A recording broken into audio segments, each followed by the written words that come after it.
이제 곽성환 목사님 나오셔서 지성소에 이르는 사랑이라는 말씀을 전해주실 때에 많은 은혜 받으시기 바랍니다. 우리 비오는 날 이렇게 함께 모여서 예배할 수 있는 공동체가 있다는 것이 참 좋은 것 같습니다.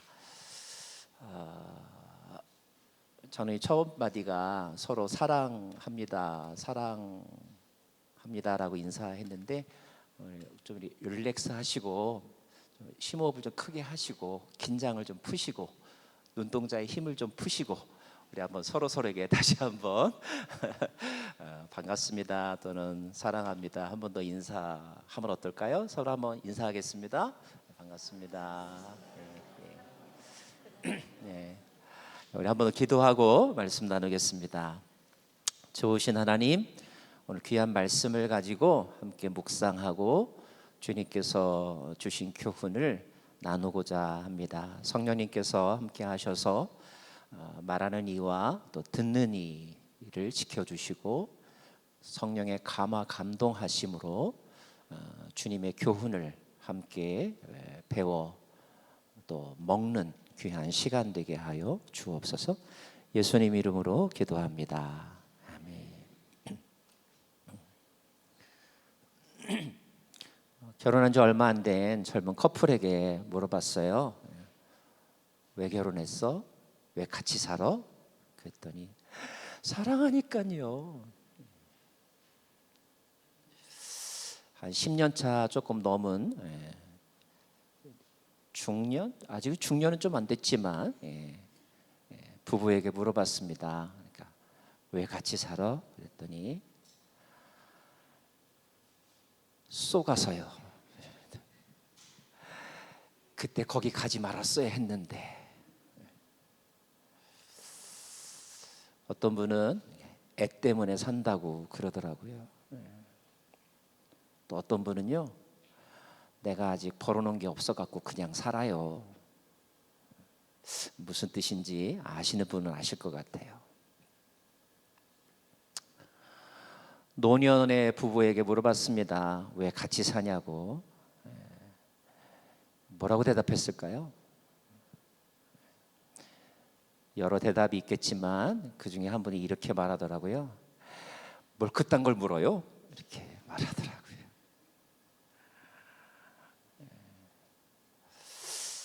이러려고 우리가 결혼했나? 이런 생각 가져봅니다.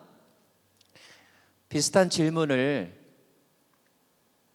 주제와 대상을 바꿔서 이렇게 물어볼 수 있어요. 왜 이 교회에 다니세요? 개척했을 때 멤버들에게 물어보면 뭐라고 대답할까요? 그 교회 생활 한 10년 차쯤 되셔서 교회에서 임직도 받으시고 집사님인 분에게 왜 이 교회 다니세요? 라고 묻는다면 좀 더 오래되셔서 한 30년, 40년 한 교회를 섬기신 분에게 그래서 교회에서 장로님 또는 권사님 소리를 들으시는 분에게 왜 이 교회 다니세요? 라고 물으면 그분은 뭐라고 대답할까요? 목사가 물어볼 때 대답하는 것 말고 친구끼리 얘기할 때 뭐라고 대답할까요?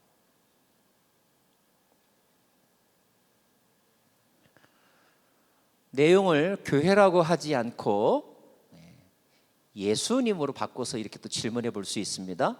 왜 예수 믿으세요? 막 전엔 찐빵같이 이제 막 은혜를 체험한 초신자의 대답은 무엇일까요? 신앙생활 한 10년쯤 되신 분에게 왜 예수님 믿느냐고 물으면 뭐라고 대답하실까요? 그분은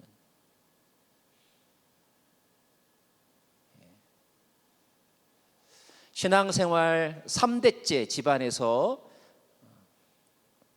지금도 예수님 믿고 계신 분은 그 질문에 대하여 뭐라고 대답하실까요?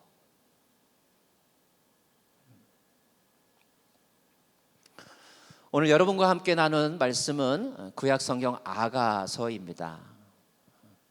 아가라고 하는 한문의 뜻은 아름다운 노래라는 뜻이고요.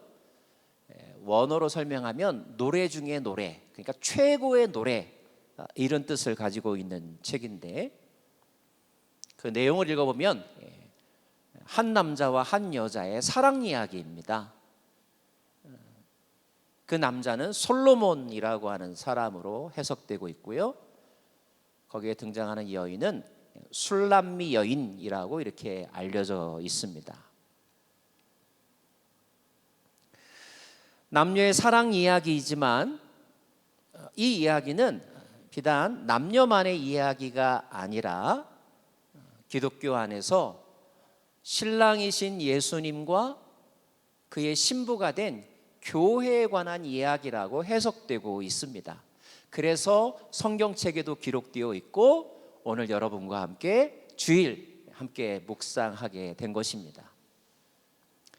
그런데 여러분이 읽으시면서도 약간 좀 멋쩍어 하시고 어떤 분은 막 닭살 돋는 듯한 느낌을 가지신 이유는 이 내용이 역사서가 아니고 예언서가 아니고 시가서, 즉 시이기 때문에 그렇습니다.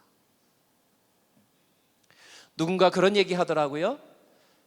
건강한 사람은, 행복한 사람은 감탄사를 낼 줄 안다. 와, 꽃이 피었구나. 와, 너무 좋아. 이런 감탄사를 자주 표현할 수 있는 사람이 건강하고 행복한 사람이다.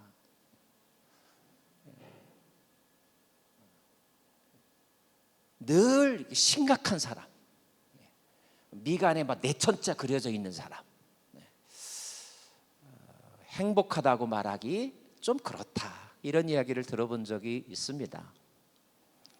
여러분, 이 교회가 지금 새로운 담임 목사님을 청빙하는 과정 중에 있습니다. 얼마나 긴장되고 관심사가 높겠어요? 그러다 보니까 알게 모르게 우리 장로님들 얼굴 표정이 심각합니다. 죄송합니다. 심각해질 수가 있습니다. 또 우리 성도님들도 이번 주에 오는 목사님 설교가 어떻고 어때? 다음 주에 오실 분은 어떤 분이래? 그분 누구랑 아는 사이래? 이런 정보를 들을 때마다 마음속에서 예민함이 이렇게 불끈불끈 올라옵니다. 그래서 이럴 때 말 한번 잘못하면 아주 불미스러운 일들이 생기기가 쉽습니다.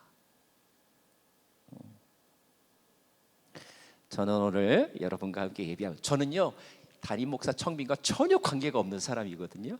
그러니까 여러분, 오늘 말씀을 들을 때 긴장하지 마시고, 오늘 우리가 하나님의 말씀을 먹는 시간이잖아요.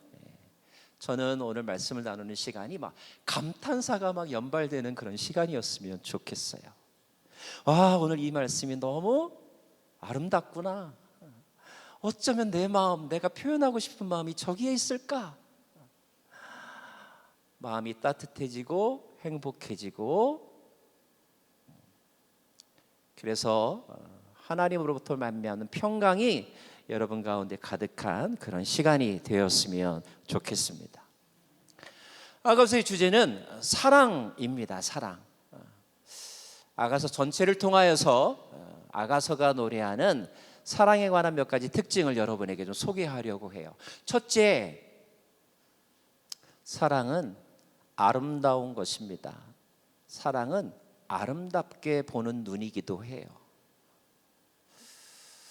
하나님께서 인간을 창조하셨습니다. 하나님께서 이 세상을 창조하셨습니다. 여러분이 창세기 읽을 때 많이 들은 설명 중에 하나가 뭡니까? 하나님이 그가 지으신 것을 보고 어떻다고 그러셨어요? 참 보시기에 좋았더라라고 하는 표현이 있다는 거 들으셨죠? 인간을 창조하고 나서 인간과 인간이 서로 만나게 되었을 때 한 인간이 다른 인간을 보면서 한 말이 뭐냐면, 이는 내 뼈 중에 뼈요 살 중에 살이라, 이런 표현을 했습니다. 성경에 나오는 첫 번째 사랑의 노래라고 말할 수 있습니다. 자, 아가서에도 어떤 표현이 나오냐 하면, 나의 사랑 나의 누이여 라고 말하면서 너는 아무런 흠이 없구나, 이런 표현이 6장에 기록되어 있습니다. 4장 7절에 있습니다. 자, 완벽하신 하나님이 지었기 때문에 이 세상이 아름답기도 하겠지만, 그러나 그 표현은 어떤 또 다른 의미도 포함하고 있느냐 하면,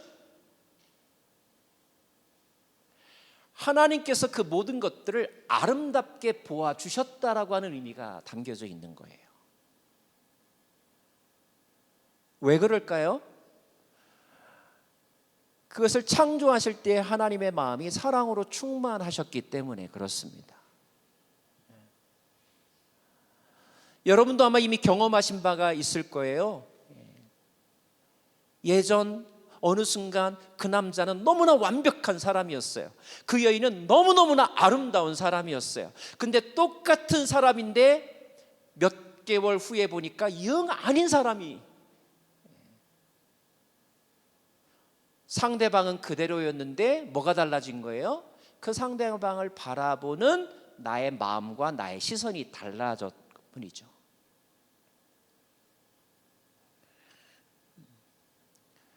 하나님이 인간을 창조하시고 그 인간에게 여러 가지 감정을 선물로 주셨는데 그 감정 가운데 하나가 바로 사랑입니다. 사랑. 하나님의 성품을 닮은 사랑이라는 감정을 넣어주셨어요. 그래서 하나님의 형상대로 온전했던 그 인간은 모든 것을 보았을 때 아름다웠습니다. 하나님의 영에 충만한 사람은 이 세상을 보는 눈이 너무너무 행복합니다. 왜냐하면 세상이 아름답기 때문에. 다윗이 노래합니다. 여호와 우리 주여 세상이 얼마나 아름다운지요 그랬습니다. 하늘의 별을 노래했고 들에 핀 백합화를 노래하면서 시간 가는 줄을 몰랐습니다. 아가서에 나오는 이 연인들도 마찬가지입니다. 읽어보시면요 정말 유치할 정도로, 닭살 돋을 정도로 아름다운 표현들이 많이 나옵니다. 그것은 그들의 마음과 그들의 눈이 사랑으로 충만해 있기 때문인 거죠. 사랑은 아름다운 것이며 사랑은 아름답게 보는 눈입니다. 여러분에게 하나님의 사랑의 영이 충만하기를 바랍니다. 두 번째, 아가서를 통하여 발견할 수 있는 것은 사랑은 자유로운 것입니다. 사랑의 표현이 너무너무나 자연스럽다는 것을 알 수가 있어요. 남자는 되고 여자는 안 되고 이런 장면이 없습니다. 남자가 고백하면 멋진 것이고 여자가 고백하면 수치스러운 것이고 이런 장면이 없습니다. 신체 부위 하나하나 머리끝부터 발끝까지 목은 어떻고 얼굴은 어떻고 눈썹은 어떻고 코는 어떻고 입술은 어떻고 가슴은 어떻고 손은 어떻고 발은 어떻고 라고 하는 것을 표현하는 데 있어서 주저함과 막힘이 없습니다.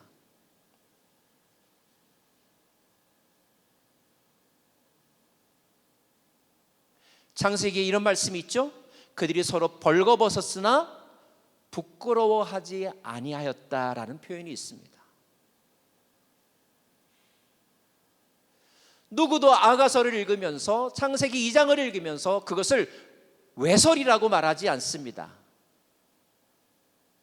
야하다고 표현하지 않습니다. 아름답다고 보아줍니다. 사랑은 자유로운 것입니다.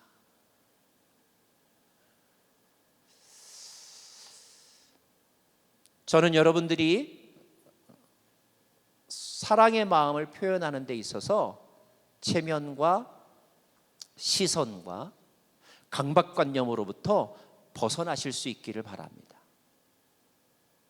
그리고 상대방이 사랑의 표현을 할 때 아유 뭘 그런 걸 가지고 남사스러워요 이렇게 반응하지 않기를 바랍니다. 상대방이 정말로 나를 존중히 여기고 나를 아름답게 보아줘서 하는 말이라면 그것이 칭찬으로 표현되든 감사의 단어로 표현되든 그 표현이 올 때 우쭐하지도 말고 상대방을 또 무시하지도 말고 고마워하는 마음, 동의하는 마음, 그리고 사랑스럽게 여기는 마음으로 그 표현들을 주고받을 수 있기를 원합니다.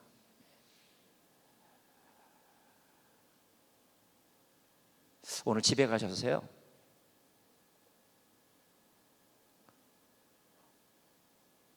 집에 꽃이 피었네. 어디? 당신이 아름다운 꽃이야. 이렇게 한번 표현해 보시면 어떨까요? 그렇게 표현했을 때 또 미쳤어? 이렇게 반응하지 마시고, 난 경찰을 불러야겠어. 왜? 당신이 내 마음을 훔쳐갔잖아. 뭐 이렇게 한번 표현해 보시면 어떨까요? 사랑은 때로는 유치합니다. 그러나 서로 사랑하는 사람은 그런 유치한 표현을 하면서 행복해 하는 것입니다. 하나님과의 관계도 마찬가지입니다. 하나님 앞에 내 모든 것을 드러내는 것에 부끄러워하거나 두려워할 이유가 없는 것은, 내가 하나님을 사랑하고 하나님이 나의 약한 부분도 사랑하시기 때문에 그렇습니다.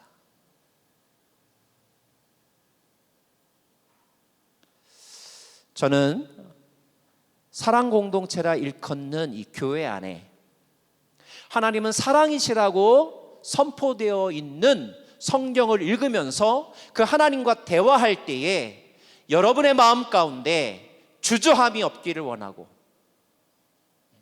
체면의식이 없기를 원하고, 두려움이 없기를 원합니다.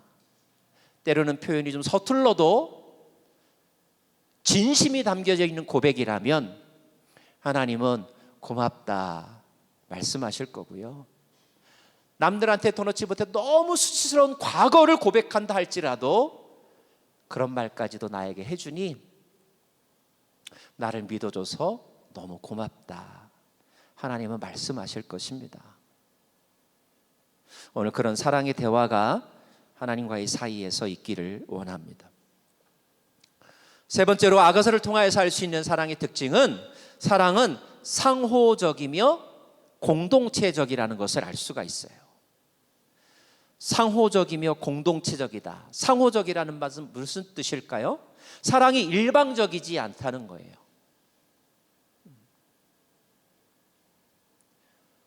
그런 거 여자나 하는 거지 남자가 어떻게, 이런 장면이 없습니다. 끊임없는 교류 속에, 교감 속에, 대화 속에 다이얼로그를 한다는 거죠. 모놀로그가 아니라는 거예요. 사랑은 모놀로그가 아니라 다이얼로그다. 기도도 마찬가지입니다. 어떤 사람은 기도를 굉장히 일방적으로 독백처럼 하는 분들이 있어요. 그러나 참된 기도는 내가 쏟아붓는 시간만큼이나 상대방의 반응에 대하여, 하나님의 반응에 대하여, 하나님의 말씀에 대하여 잠잠히 기다리며 귀를 기울이는 것입니다. 듣는 것이죠. 말하기도 하면서 듣기도 하는 것. 사랑이 그러해야 한다는 것입니다. 사랑이 공동체적이라고 하는 것은, 내가 특별한 사랑이 빠져 있을 때 어떤 사람들은 둘은 너무너무나 좋은데 다른 사람에게는 꼴불견의 모습을 보여줄 때가 더러 있습니다. 그러나 성경이 말하는 사랑은 그렇지 않다는 거예요. 둘만 좋아하는 것이 아니라 주변에 있는 사람도 행복해하고 축복의 반응을 이끌어내는 것이 사랑이라는 것을 알 수가 있습니다. 아가서 6장 1절 보면 이런 표현이 나와요. 여자들 가운데서 어여쁜 자야, 내 사랑하는 자가 어디로 갔는가? 내 사랑하는 자가 어디로 돌아갔는가? 우리가 너와 함께 찾으리라. 이런 표현이 나옵니다.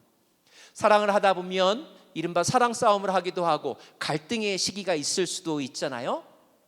그때 마음고생하고 사랑하는 일을 찾아다닐 때 주위 사람들이 어이 쌤통이야, 잘 됐어, 이렇게 꼬소해하는 것이 아니라 너의 사랑이 어디를 갔니? 우리가 함께 찾아줄게.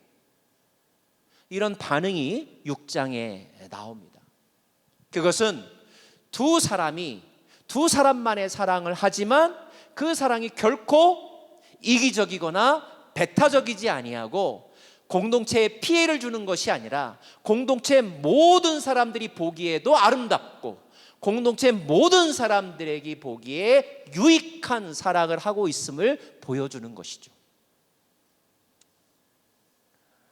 특별히 신앙생활에 열심이신 분들, 교회 생활에 열심이신 분들, 그런 분들 가운데 스스로를 돌아보며 자신의 신앙생활에 대하여 점검해야 되는 항목 가운데 하나는 무엇이냐 하면, 나의 열심이 혹여나 다른 사람에게 영적으로 방해를 하고 있지는 않은가, 해를 끼치고 있지는 않은가, 내가 열심히 하나님을 섬기고 하나님과 사랑의 신앙생활을 하는 것을 내 주위 사람들도 더불어 박수치면서 도와주려고 하고 있는가, 아니면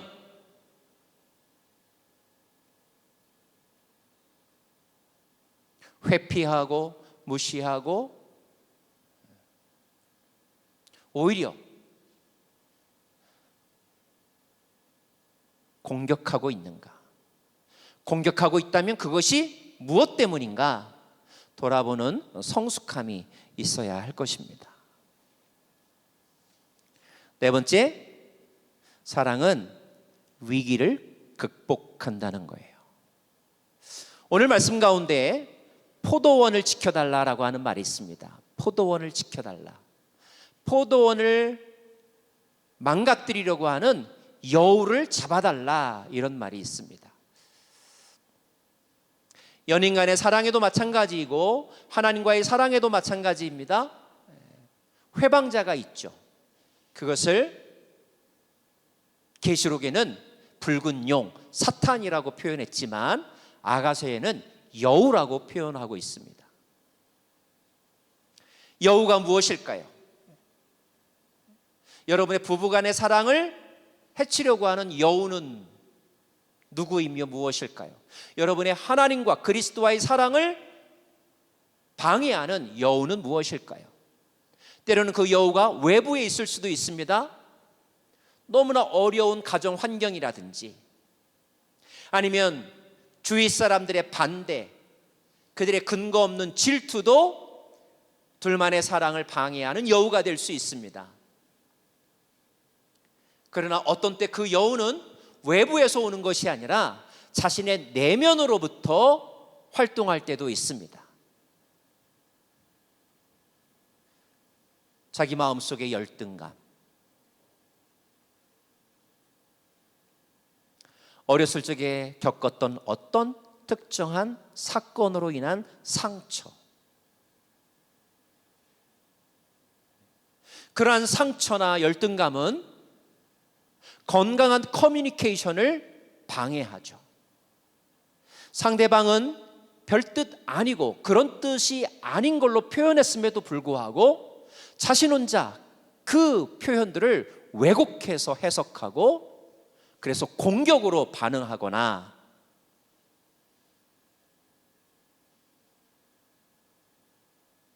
분노로 반응하는 경우들이 더러 있습니다. 여러분 안에 하나님과의 올바른 관계와 사랑을 좀먹는 여우가 무엇일까요? 외부에 있을까요? 여러분 내면에 있을까요?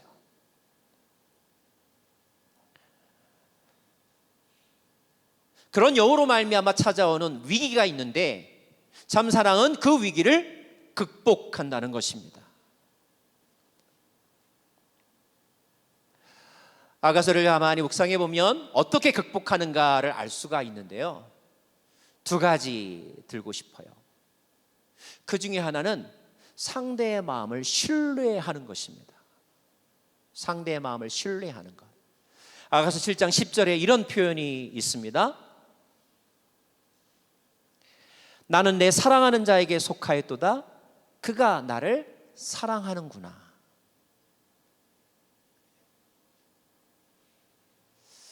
나의 신분과 나의 지금의 형편은 너무나 보잘것없지만,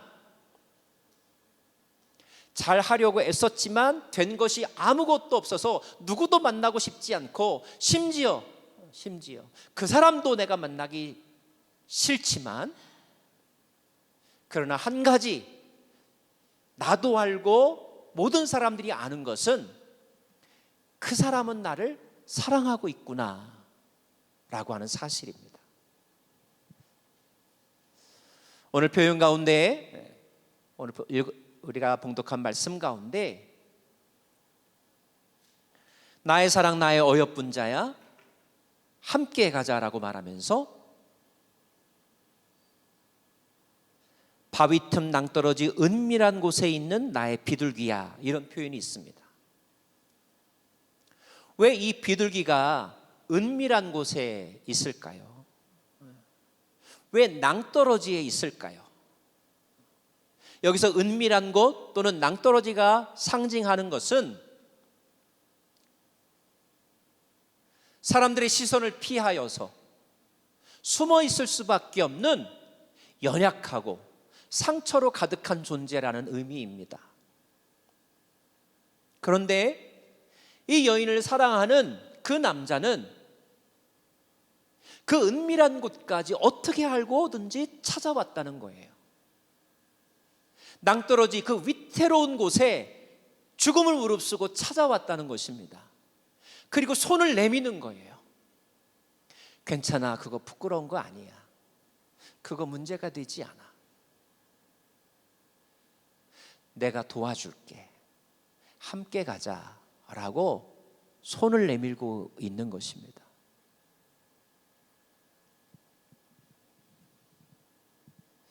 우리는 모두 지렁이 같은 존재이고 죽은 개 같은 존재이고 깊은 동굴 속에 숨어서 밖으로 나오지 못하는 두려움을 가진 존재이고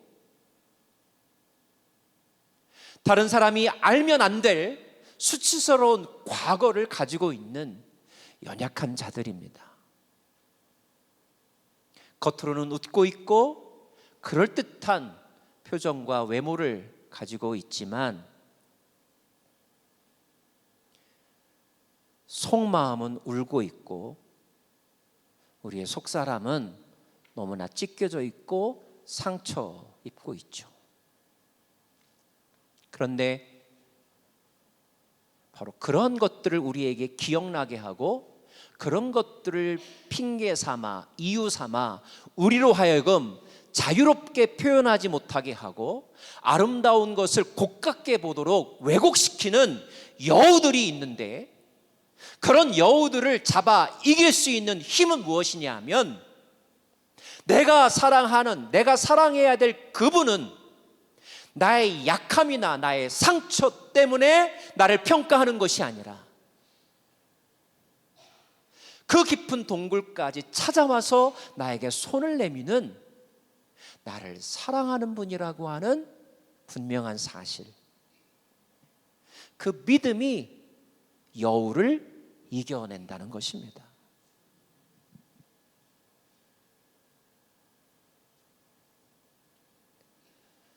더불어 마치 목마른 사슴이 시냇물을 찾아 헤매이는 것처럼 사랑을 갈구하는 여러분의 간절함도 여우를 이길 수 있습니다.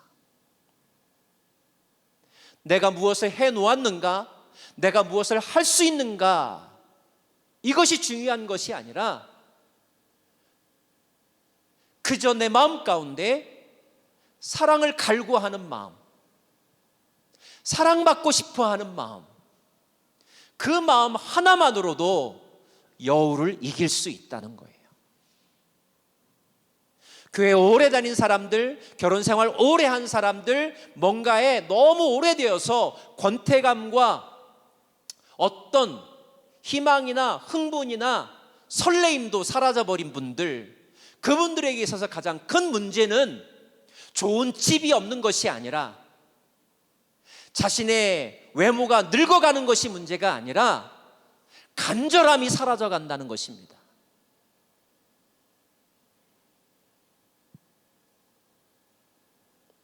여러분 안에 다시 설레임이 회복되기를 원하고요, 사랑받고 싶어하는 마음, 그리고 사랑하고 싶어하는 마음, 희망이 다시 살아날 수 있기를 원합니다.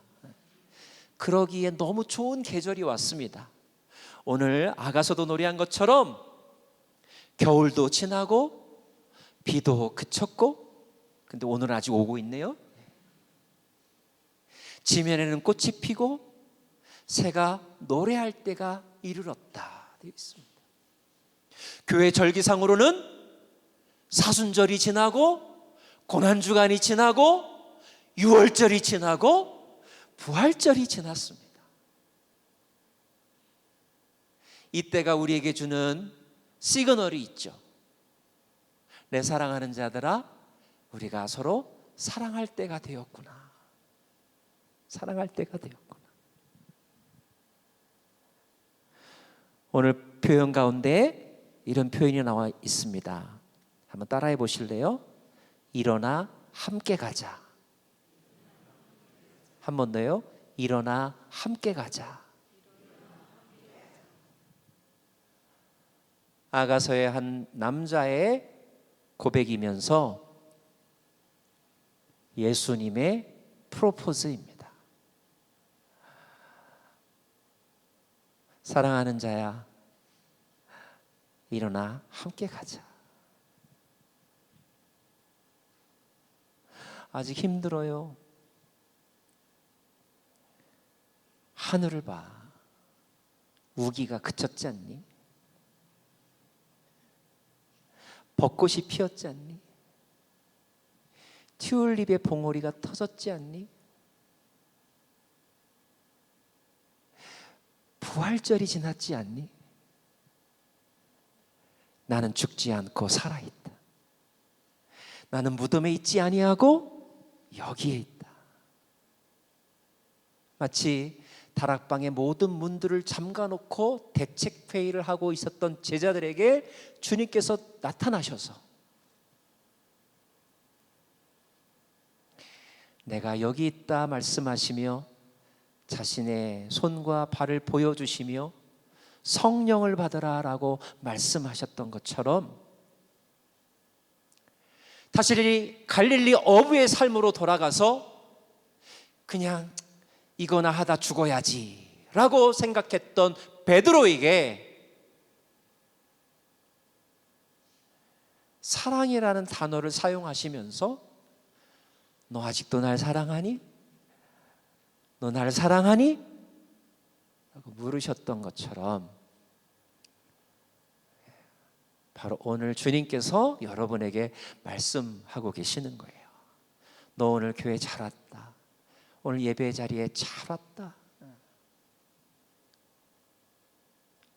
우리 일어나서 함께 가자.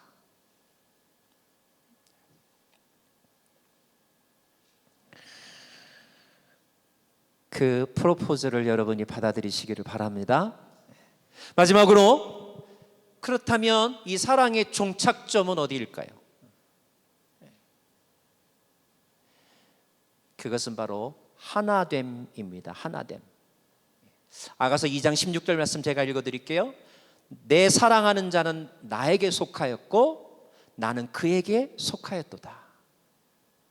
아가서 6장 3절 말씀, 나는 내 사랑하는 자에게 속하였고 내 사랑하는 자는 내게 속하였도다.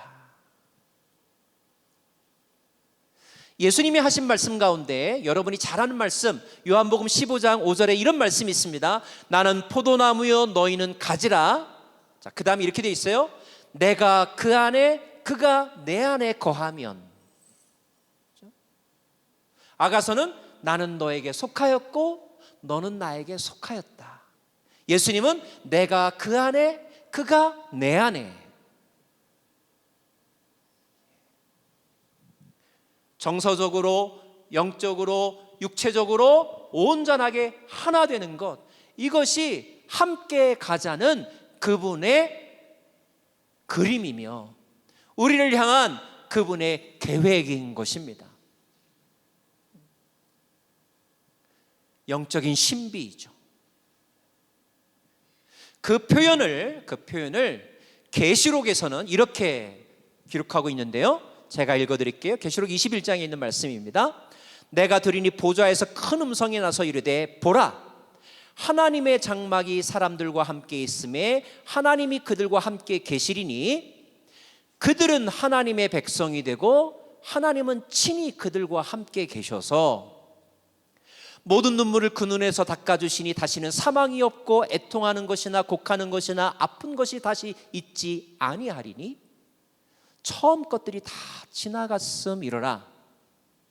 또 내게 말씀하시되 이루었도다. 나는 알파와 오메가요 처음과 마지막이라. 내가 생명수 샘물을 목마른 자에게 값없이 주리니 이기는 자는 이것들을 상속으로 받으리라. 잘 들으세요.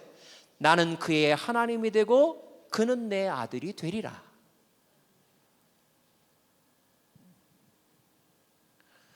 나는 그에게 속하였고 그는 나에게 속하였다. 내가 그 안에 그가 내 안에. 나는 그들의 하나님이 되고 그들은 나의 백성이 되리라. 나는 그의 하나님이 되고 그는 내 아들이 되리라.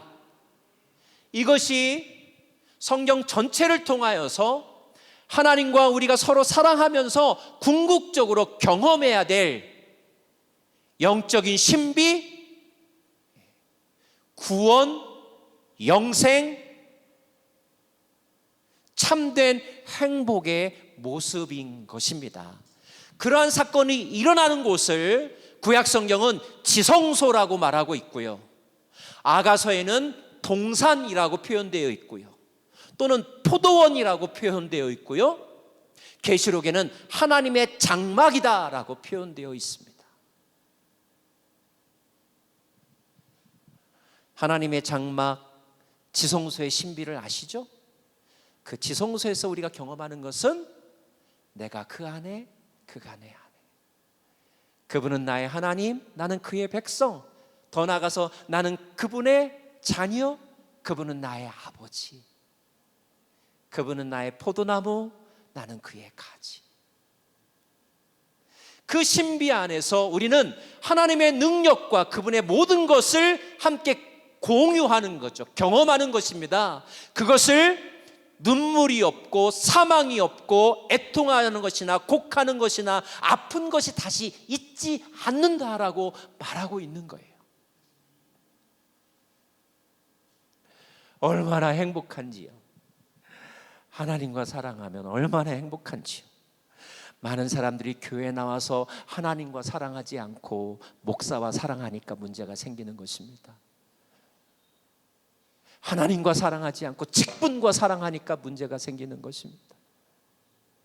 사랑하는 여러분, 하나님이시며 그의 아들 예수 그리스도이신 그분과 사랑하시는 것으로 우리는 족한 것입니다. 다른 모든 것들은 우리에게 다 부록에 지나지 않는 거예요. 감히 제가 말씀드리지만 세상에 완벽한 담임 목회자가 있을까요? 처음에 한두 달 좋았다가 그 다음부터는 뭔가 모든 인간관계가 다 그러한 거죠.